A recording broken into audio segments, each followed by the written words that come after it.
Welcome back, guys. Thanks for tuning in to another edition of Terrible Town Tuesday. I am your host, Sim Football Critic, and let's get right into it, guys. We don't have a whole lot to talk about today. I'll go ahead and give you that up front. Not a whole lot to talk about, guys. I mean, not a lot is going on right now. Free agency has basically come and go. There's still little sprinkles here and there, but I don't think the Steelers are still, in that pot or in that race, so to speak. I don't think they're still looking in that pot or that pool of players maybe after the draft. So let me preface it with that.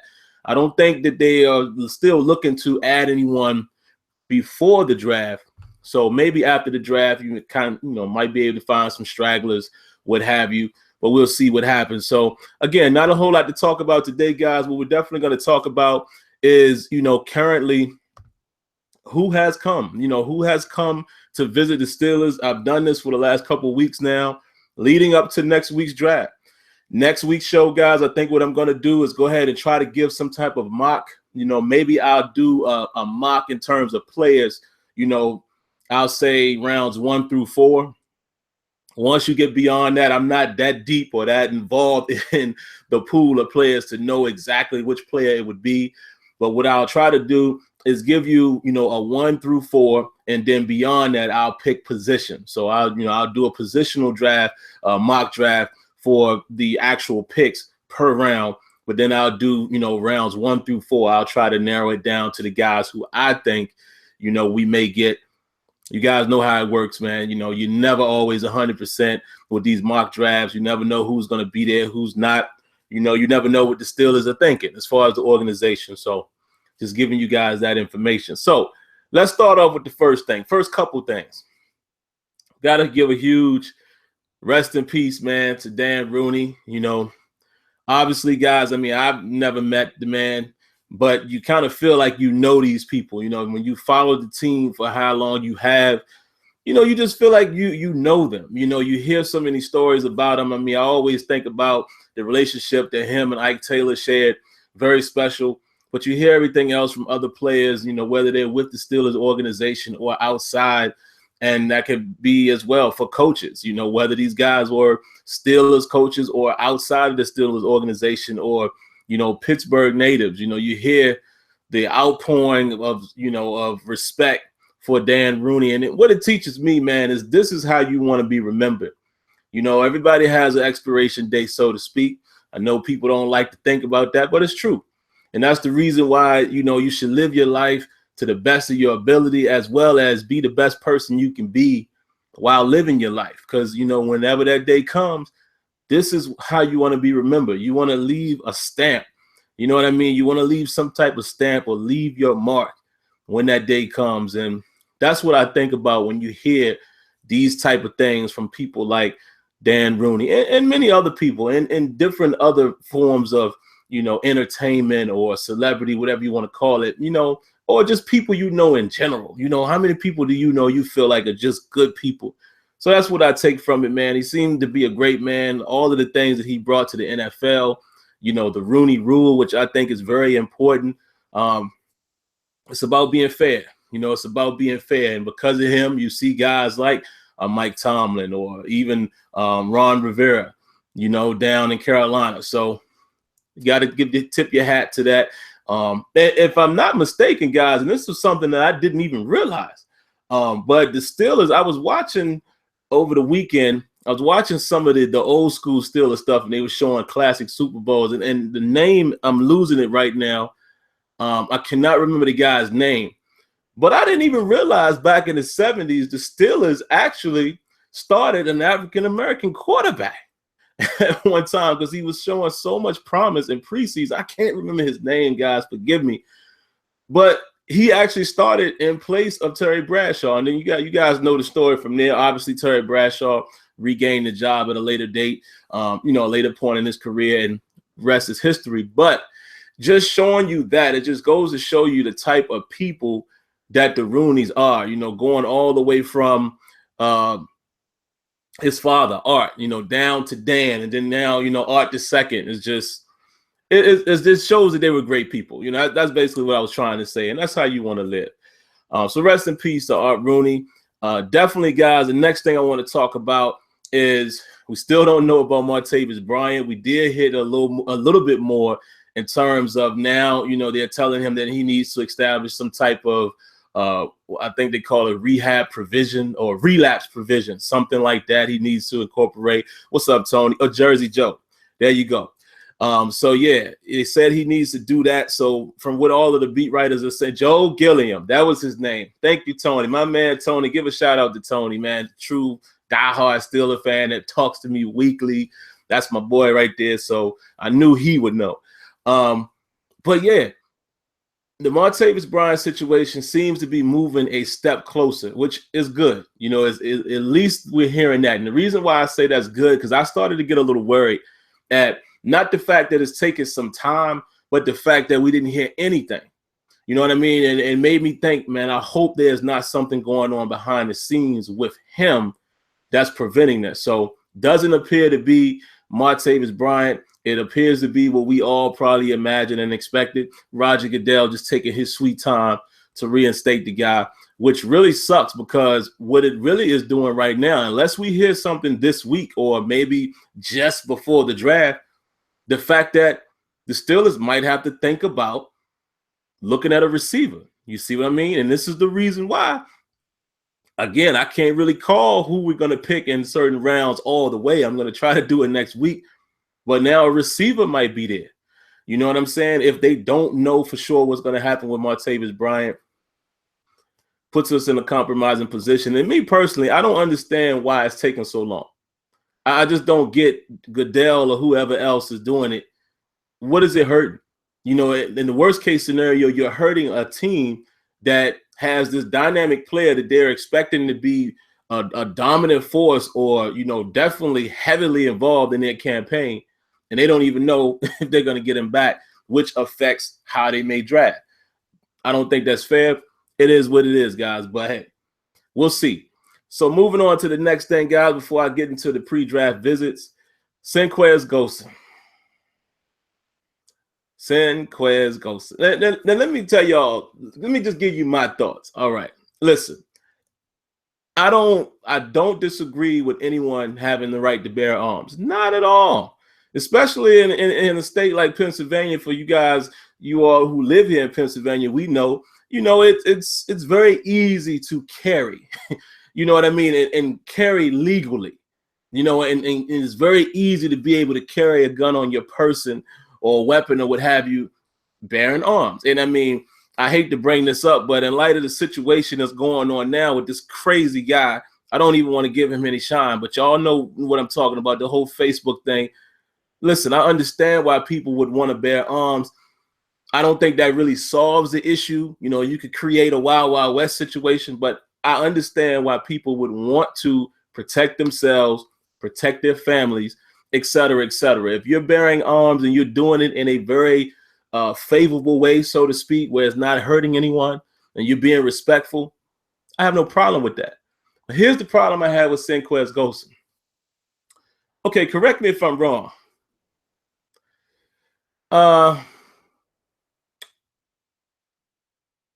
How many of you guys think that you would be able to carry a pistol with ammunition on a plane? Do you understand what I'm saying? What in your right mind makes you think that that's going to work? Now, they're saying that he didn't realize it, he forgot, whatever. Listen, at the end of the day, that is something that you have to be responsible with and be accountable for. How do you forget that you have a pistol with bullets, live ammunition in your carry-on bag? Now, that's the key thing, guys. We know that you can actually check a gun and have a gun travel with you if you go through the proper protocol. I mean, it's not going to be on the plane in your person, but you can check it, right? We all know that. But your carry-on bag, I mean, I'll give y'all a perfect example. Oh, and let me pause real quick because I have to acknowledge this. Shout out to my boy DJ watching this. He said that this crazy Facebook guy has actually taken his own life. I'll leave that for another time. I won't dive into that. I'll just say this. I'm glad that he's off the street. All right. It's not my place to judge what he should have done with his life. I am glad that he's off the street and he can't hurt anyone else. So appreciate that. Thanks, DJ, for that update. But here's the thing, guys. Even when I fly, and I know I ain't doing nothing wrong, I don't have no weapons, I don't have any drugs, anything like that, I still get a little like a tingling, like a nervous, feeling a little bit, a sense of nervousness when I go through TSA, because I'm like, man, what if somebody messed around and put something in my bag? You see what I'm saying? How do you not think, if you know you traveled with a gun, that doesn't cross your mind at all? Like, oh man, did I pack that gun? Man, let me just check my bag to make sure.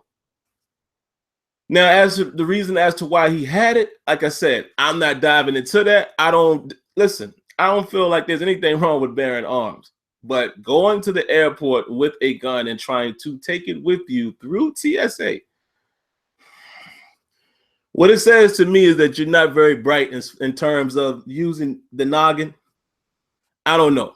I don't think that warrants, releasing them from there. I've seen people, and listen, y'all got to stop with the overreacting. I'm talking to the fans. I've seen people saying, get rid of him, he's a waste of time. Listen, what he did, technically, he wasn't in the wrong in the sense of him doing anything that's like illegal, so to speak. Like, he wasn't committing an illegal act. He attempted to bring this gun on board, which, if what he is saying is correct, he forgot. It is what it is. The key thing to know is he didn't get arrested. That's the key thing to let you know right there. So he wasn't doing anything with malice intent or anything like that, because the boy didn't get arrested. But wow, it makes me think though. Like I was telling my man Tony, like, where's his intellectuals? Bruh, come on now. But I just had to, really very, very briefly go over that, guys, because it brings me here again. Let's look at the pre-draft visit. This is the reason, again, man, you have to consider the Steelers. This is probably why they're very likely to draft a cornerback or a safety in the first round, because you also have to look at the guys that we have.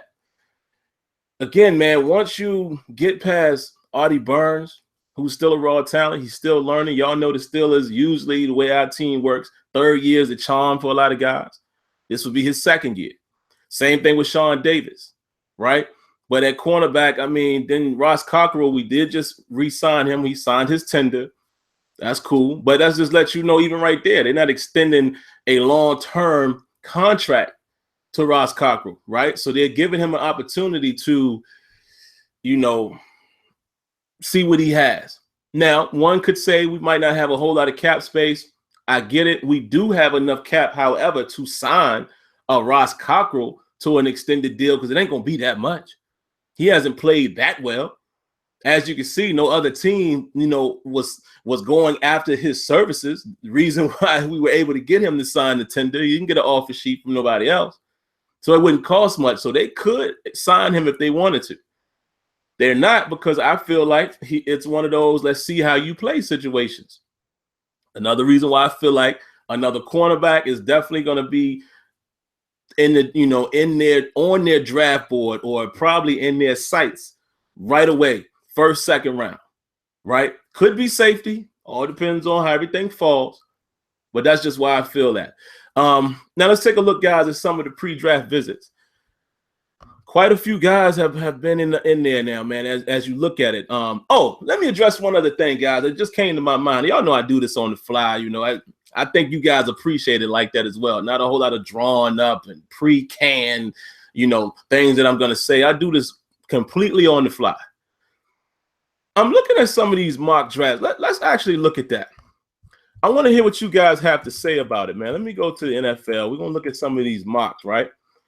Because some of these things are absolutely crazy to me. So let's take a look here. Give me a second, guys. And the reason why I'm even bringing this up is because I'm seeing people saying that the Steelers are going to draft a tight end in the first round. A tight end? First, I want to know, how would you guys feel about that? Looking at everything else that we need, how would you feel about us drafting a tight end in the first round? I ain't feeling that. So let me show you guys. So we're going to look at first is Chad Reuter, Bucky Brooks, Daniel Jeremiah, and Charlie Casserly. Now, remember that order because I'm going to read the names in that order as far as who they're thinking we're going to get. So, again, first one is Chad Reuter, Bucky Brooks, Daniel Jeremiah, Charlie Casserly. So let's take a look at who they say the Steelers are going to get. So first guy is saying Steelers are going to pick John Ross out of Washington. You guys, I'm sure, know him by now. If you haven't seen him play, he's the guy who set the new record in the 40 time at the combine. Now, looking at all the Steelers have, do you think that should be their first round pick? I absolutely do not. I absolutely do not. We do not need to grab a receiver in the first round. I don't care whether we know about Martavis Bryant or not. We don't need to do that. I think there's enough weapons there. We have enough weapons. It will be people that we can draft if we need a receiver later. We don't need to go after John Ross first round. So I'm not sure what some of these guys are thinking about when they do these mock drafts. All right, the next guy, y'all remember, was Bucky Brooks. He says that the Steelers are going to get DeShone Kizer. Really? DeShone Kizer. Now, let's be fair to him. Let me see who else is already off his board in terms of quarterbacks. So let's do that because he's saying the Steelers would draft DeShone Kizer. So first quarterback off of his board is Deshaun Watson. Okay, to the Jets. After that, he has Pat Mahomes going to Arizona. I don't know. I don't know about that. I'm not sure that's the prototypical Bruce Arian quarter. I don't know about that, but maybe. So then after that, he has Mitch Trubisky, which we all know that, right? You know, he's probably going to go first round if quarterbacks are going in the first round. Then after that, he has DeShone Kizer to the Pittsburgh Steelers. Do you guys agree with that? DeShone Kizer? First of all, I'm not knocking his skill. Not knocking his talent, but I don't think if the Steelers are going to – I don't think they're drafting a quarterback in the first round anyway. They might – we all know, we know the whole thing now. Ben, we know he's coming back, but we need a quarterback. But I don't think this is the year for first round. And no disrespect, I don't believe DeShone Kizer is that guy if we were to go first round. I just – no. I think if we were going first round, it probably would be one of the guys that we brought in. The one guy, I would say, Pat Mahomes seemed like the type of guy that they would go after first round if they were looking for a first round quarterback. Josh Dobbs, I think, is our third, fourth round guy. DeShone Kizer does not fall in that first round category for me for the Pittsburgh Steelers. All right, so the next guy was Daniel Jeremiah. He says TJ Watt. TJ Watt is actually, I'm starting to come around to him a little more, guys, a little bit more than I did beforehand. But we'll see. All right, so then Charlie Casserly has us drafting Jabril Peppers.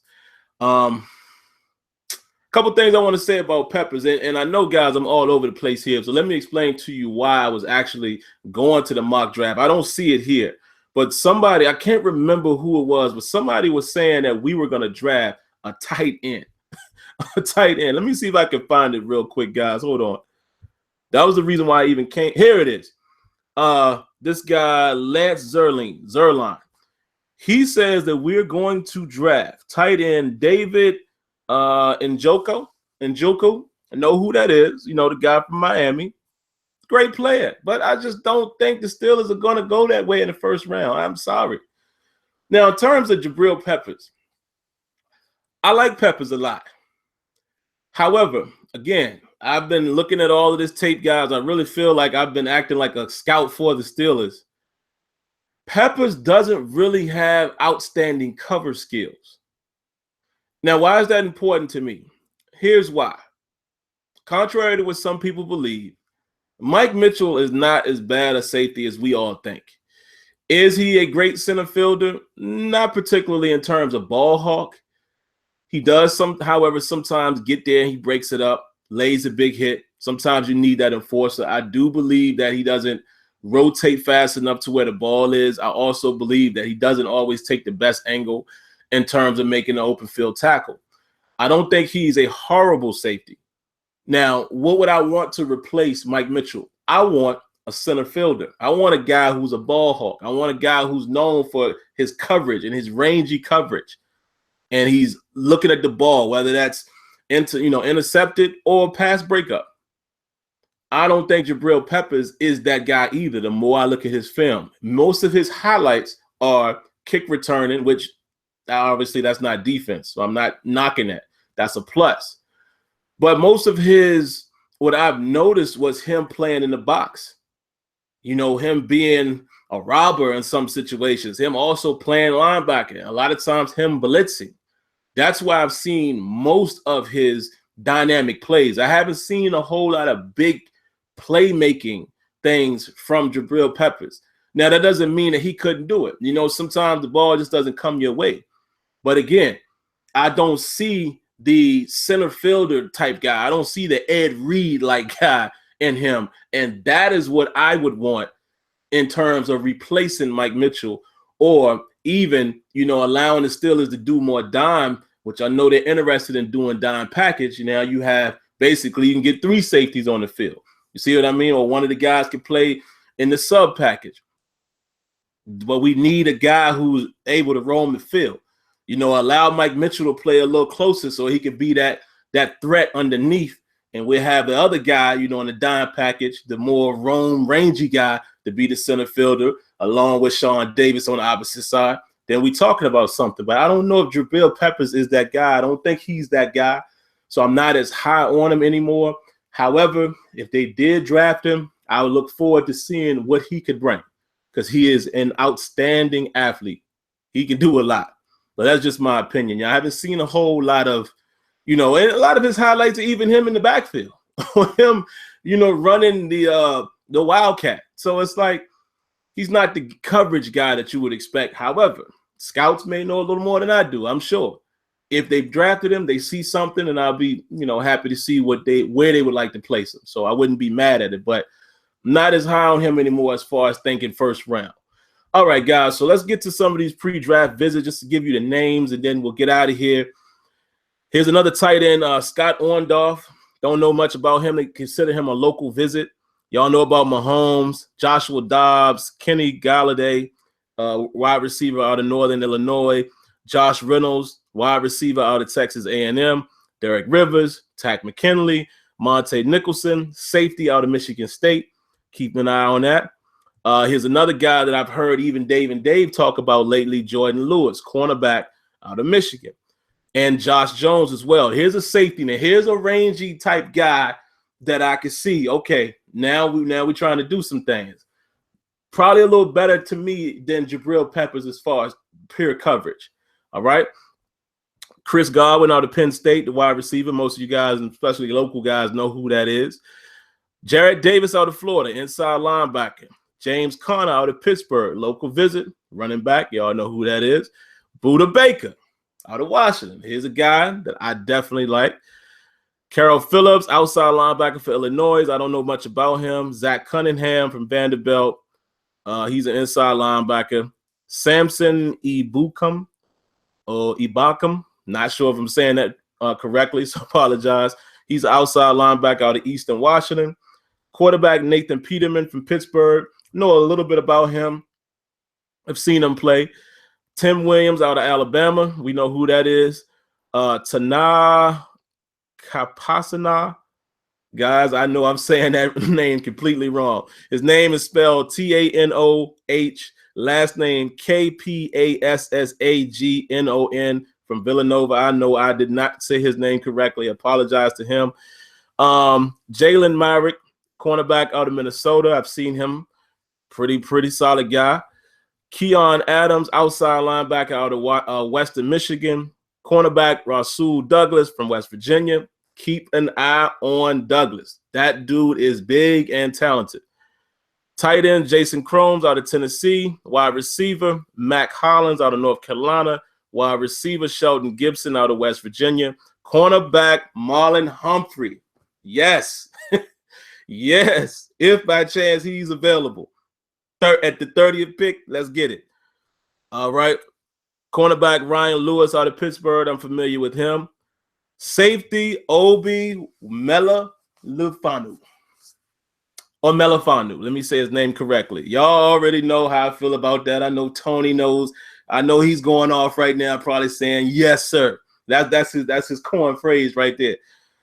Yes, I take that as well. That's one of the safeties that I would definitely take a chance on him if he's there, because I think there's a lot of potential with that guy. Big, rangy, got a lot of stuff going on right there. And Trevon Hester out of Toledo, nose tackle. I believe he just visited the Steelers yesterday.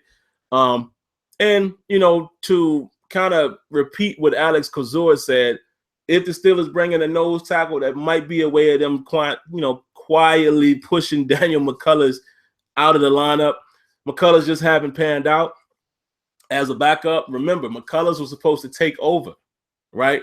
And you get Javon Hargrave comes in there and takes that spot with ease. So Big Dan, he's just big, but maybe just didn't, he hasn't really panned out the way we wanted to. So we'll see what happens there. I wouldn't be surprised if they go after a nose tackle late rounds. And if so, he's going to compete and may possibly win the job over McCullers as far as being the backup and rotational guy.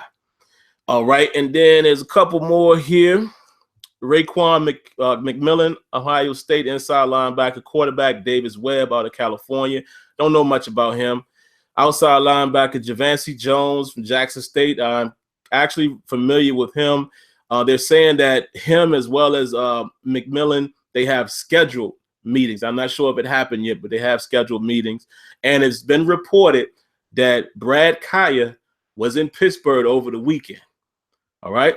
So y'all have heard me say that as well. There's been a lot of talk about Brad Kaya out of Miami. That could be your third round selection as well. So how I feel, I'll give you a preview, guys, of my mock draft for the first few rounds. I really can't. I said I would, but I really can't. I can't give you the first round yet or second. I don't know.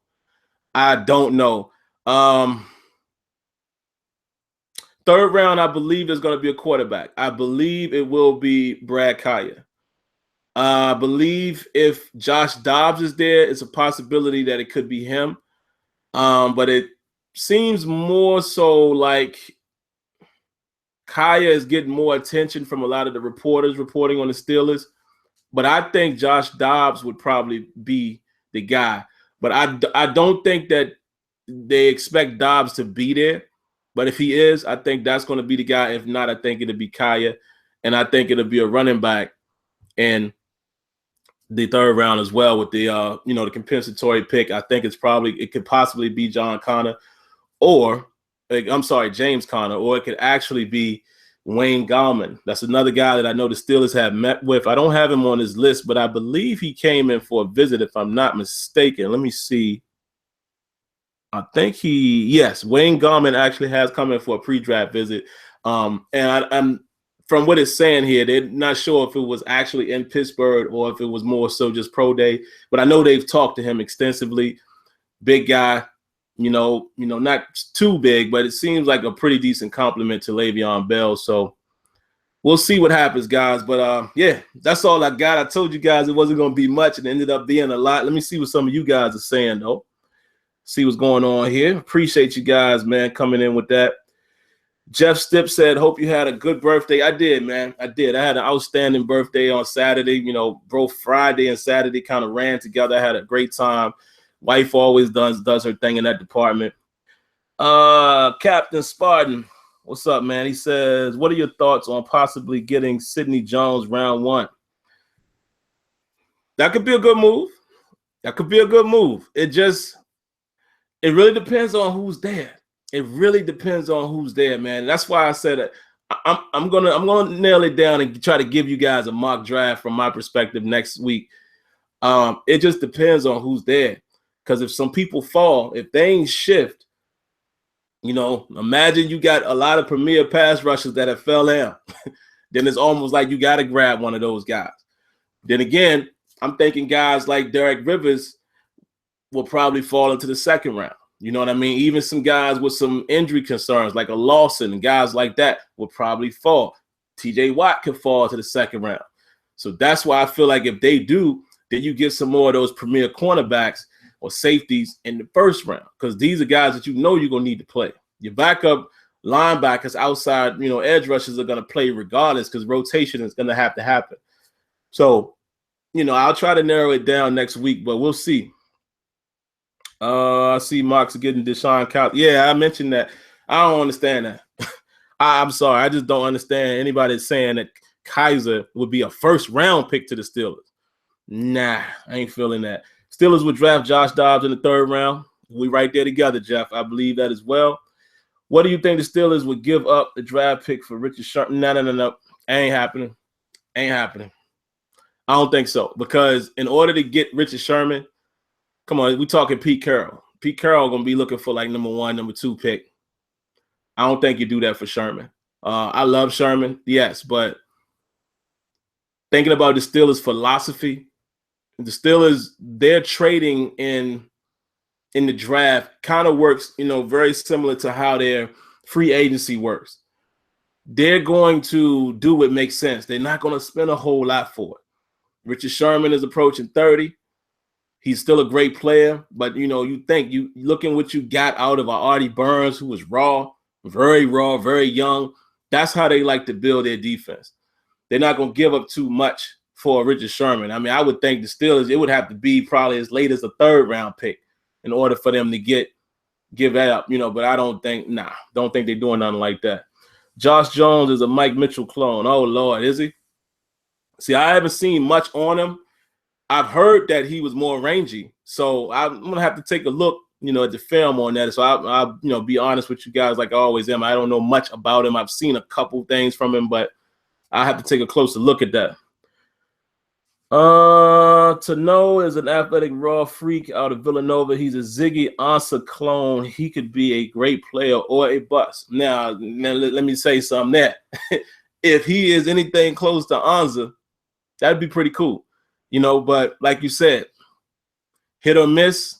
Yeah, that's a tough thing, man, about picking defensive linemen. You know what I mean? It's a very tough thing right there, because you just never know what they're going to be. And it's always that way in the draft. I mean, look at Jarvis Jones. This dude was leading sacks in the NCAA, and he gets to Pittsburgh and never lives up to the hype, So it's always a tough thing with draft picks. My safety is still Marcus Williams out of Utah. Yeah, that dude is pretty good, man. I actually have seen some film on him because, like I said, Steelers Depot, they do a good job of doing a lot of these, compilations. And then once you click on that one, it might link you somewhere else. So I've actually seen some footage on him. He looks very good. I don't think the Steelers have visited him or, had any visits with him, but doesn't mean that they wouldn't pick him. Probably wouldn't be a first rounder, but we'll see. Do you know about Matt Days from NC State? He's a powerful runner. However, he is a smaller back, runs low, and ran a 4.5. I actually don't know anything about him, to be honest. If you had to place some money on it, who would think the Steelers are going to aim for in the first round? Wow. If I had to, man, I probably would lose some money at this point. I